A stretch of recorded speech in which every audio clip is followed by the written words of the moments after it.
Hi friends, welcome back to పదాల పొదరిల్లు. నా కథలు, నా కవితలు. ప్రణయ సంగమం 70వ భాగం. పేషెంట్ని చెక్ చేసిన డాక్టర్ ఆమెకి స్పృహ రావడానికి ఒక ఇంజెక్షన్ వేయడంతో క్షణాల్లోనే స్పృహలోకి వస్తారు సుధా గారు. గ్లాస్లో నుండి కళ్ళు తెరిచిన తల్లిని చూస్తున్న ప్రణయ్ కంట ఆనంద బాష్పాలు రాలుతున్నాయి. తన ప్రమేయం లేకుండానే స్పృహలోకి వచ్చిన సుధాగారిని చెక్ చేసి బయటికి వస్తారు డాక్టర్స్. అక్కడ కనిపించిన ఇద్దరు వ్యక్తులు ఒకరినొకరు చూసి ఆశ్చర్యపోతారు. ఒకరి వెంట విహాన్ అన్న పేరు, మరొకరి నోటి వెంట బంగారం అనే పిలుపు ఒకేసారి వస్తాయి. అప్పటి వరకు చైర్లో కూర్చుని ఉన్న జానకి గారు పైకి లేచి విహాన్ అంటూ అతనికి దగ్గరగా వెళ్తారు. ఐసీయూ నుండి బయటికి రాగానే విహాన్కి కనిపించిన ప్రణయ్ని చూస్తూ స్లో మోషన్లో బంగారం అని మెల్లగా పిలుస్తాడు విహాన్. విహాన్ మాటకి అతని వైపు విచిత్రంగా చూస్తుంది ప్రణయ. క్షణాల్లో తేరుకొని అసలు విషయం బయటపడకుండా మదిలో గుడిగంటలు మోగుతున్నా వాటిని గట్టిగా అదిమిపెట్టి మరి ఏదో అద్భుతాన్ని చూస్తున్నట్టు చూస్తూ పక్కన ఎవరున్నది పట్టించుకోకుండా ప్రణయ్కి దగ్గరగా వెళ్తున్నాడు విహాన్. ఇదంతా చూస్తున్నారు అక్కడ ఉన్న ఆ hospital doctor, nurse Suguna and Janaki గారు. అప్పటికే విహాన్కి దగ్గరగా వెళ్ళిన జానకి గారు విహాన్ చేతిని పట్టుకొని, విహాన్, నువ్వు చెప్పిన పేషెంట్ సుధాగారేనా అని ఆశ్చర్యంగా అడుగుతుంది ఆవిడ. అప్పుడు చూస్తాడు విహాన్ జానకి గారిని. ఇక ప్రణయ్ దగ్గరికి వెళ్ళాలి అనే ఆలోచనకి కళ్ళం వేసి పూర్తిగా జానకి గారి వైపు తిరుగుతాడు. పెద్దమ్మ, నువ్వేంటి ఇక్కడున్నావు అంటే, మీరు చెప్పిన మీ ఫ్రెండ్, అదే మీ పక్కింటి ఆంటీ లోపల ఉన్న ఆవిడేనా అని ఒకంత ఆశ్చర్యపడడం విహాన్ వంతయింది. అవును నాన్న, ఆవిడే ఈవిడ అని జానకి గారు చెప్పగానే, మరి మీ ఫ్రెండ్కి సీరియస్గా లేదు అని చెప్పినట్టు అన్నారు ఇందాకనే నాకు అని ప్రశ్నార్థకంగా చూస్తాడు. అంటే అది నాకు విషయం తెలియదు నాన్న, ఇప్పుడు ప్రణయ చెప్పేవారు అంటూ ప్రణయ్ని చూపిస్తుంది ఆవిడ. ప్రణయ అనుకుంటూ జానకి గారు చూపించిన వైపు చూస్తాడు విహాన్. అక్కడ ఉన్న ప్రణయ్ని చూడగానే మనసులో చెప్పలేని ఆనందం కలుగుతుండడంతో తనని తాను కంట్రోల్ చేసుకోలేకపోతున్నాడు విహాన్. సుమారు 8 నెలల నుండి అతను ఆమె తలుచుకుని వెతుకుతున్నాడు. కానీ ఇప్పుడు ఇలా వెతకబోయిన తీగ కాలికి తగిలినట్టు కళ్ళ ముందే నిలుస్తుందని కలలో కూడా అనుకోలేదు విహాన్. విహాన్ ఆలోచనలు గాలి కంటే వేగంగా మారుతున్నాయి.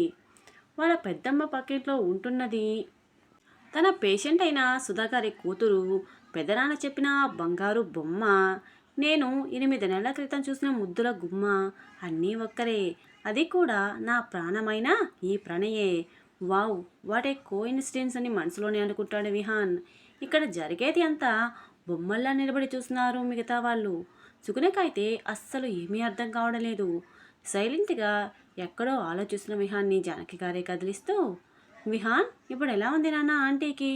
సర్జరీ అన్నావట, ఎప్పుడు చేస్తారు? ఆవిడ స్పృహలోకి వచ్చారా అని అడుగుతుంది. హా పెద్దమ్మ, అది చెప్దామనే ఇక్కడ ఉన్నాను అని ప్రణయ వైపు తిరిగి, సి మిస్ ప్రణయ, ఆంటీకి స్పృహ వచ్చింది, తన కండిషన్ బాగుంది. సో రిపోర్ట్స్ అన్నీ నార్మల్గానే ఉన్నట్టు చూపిస్తున్నాయి. అందుకే వీలైనంత త్వరగా సర్జరీ చేస్తే ఆవిడ త్వరగా కోలుకునే ఛాన్సెస్ ఎక్కువగా కనిపిస్తున్నాయి.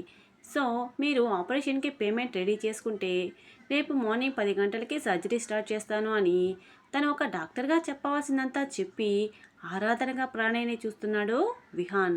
విహాన్ చెప్పిందంతా వింటున్న ప్రణయ్కి అతని మాటలో నిజాయితీ, అతని చూపులో చెప్పలేని భావం ఏదో కొట్టొచ్చినట్టు కనిపిస్తుంది. అది ఏంటని ఎందుకని మాత్రం తెలియడం లేదు ప్రణయ్కి. కానీ ఏమని అడగగలదు? విహాన్ని అలానే చూస్తూ, ఓకే డాక్టర్, నేను ఈవినింగ్ లోపు పేమెంట్ కట్టేస్తాను అని ప్రణయ్ చెప్పడంతో విహాన్కి ఇష్టం లేకపోయినా అక్కడ నుండి వెళ్ళిపోతాడు మరో పేషెంట్ దగ్గరికి.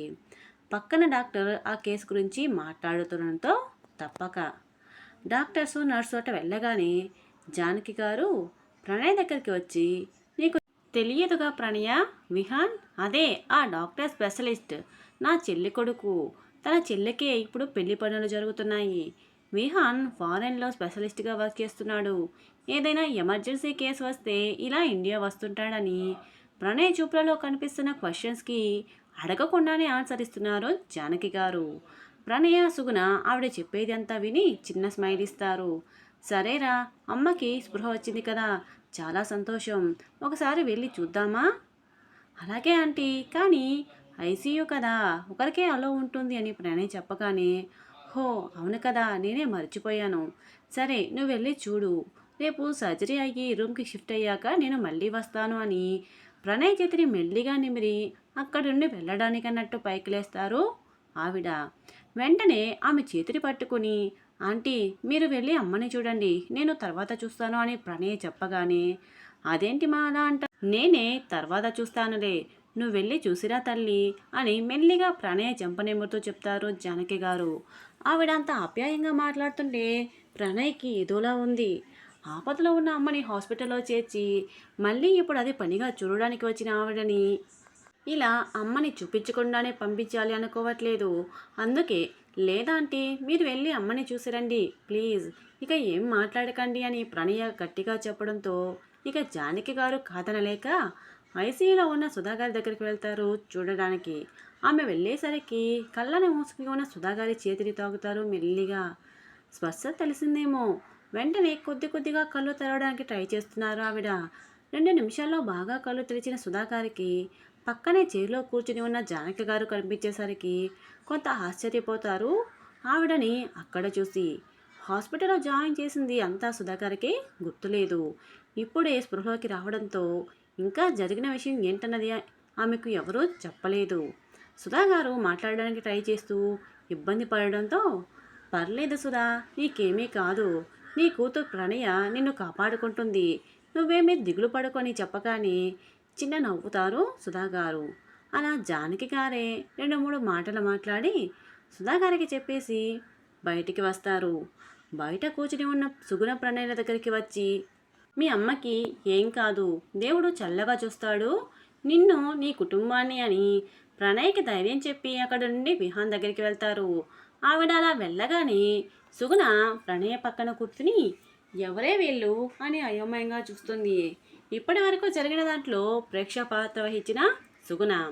ప్రణయ చిన్నగా నిట్టూర్చి, ఇదిగో వెళ్తున్నారే, ఈవిడ పేరు జానకి, మా పక్కెళ్ళే వాళ్ళది, అమ్మని హాస్పిటల్లో జాయిన్ చేసింది ఈవిడ, ఇంకా తన చెల్లి, ఇప్పుడు స్పెషలిస్ట్గా వచ్చారే, పేరు ఏదో అన్నారు ఆవిడ అని ప్రణయ ఆలోచిస్తుండగా వెంటనే సుగుణ విహాన్ అని గుర్తు చేయడంతో, హా అతనే విహాన్, ఆ ఆంటీ చెల్లెలి కొడుకు, అదే ఈవిడతో పాటు అమ్మని తీసుకొచ్చారే ఆవిడే, ఆవిడ కూతురికి ఇప్పుడు పెళ్ళి అని అది చెప్పి ఇన్విటేషన్ ఇవ్వడానికే ఆ రోజు ఇంటికి వచ్చారు వాళ్ళిద్దరూ అని చెప్పడం పూర్తి చేస్తుంది ప్రణయ.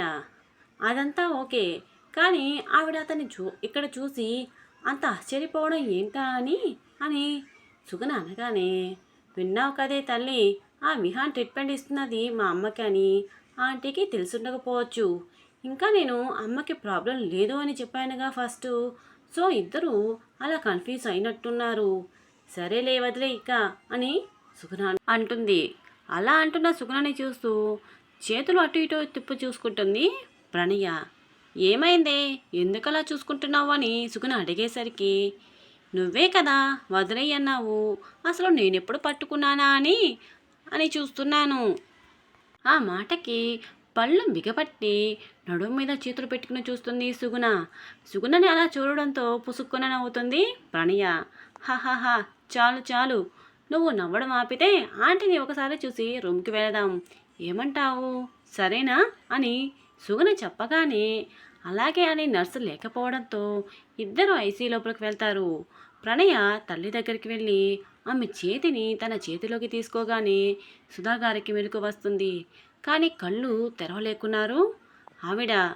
ప్రణయ ఎమోషనల్ అయిపోతూ తల్లి చేతిని నుదుటికి ఆనించుకొని అలాగే ఉండిపోతుంది కాసేపు. సుగుణకి ప్రణయ బాధ తెలుస్తున్నా ఏమీ చేయలేని పరిస్థితి. ప్రణయ అలా ఉండగానే సుధాగారు తన చేతిని ప్రణయ తల మీదకి చేర్చి ప్రేమగా నిమురుతారు.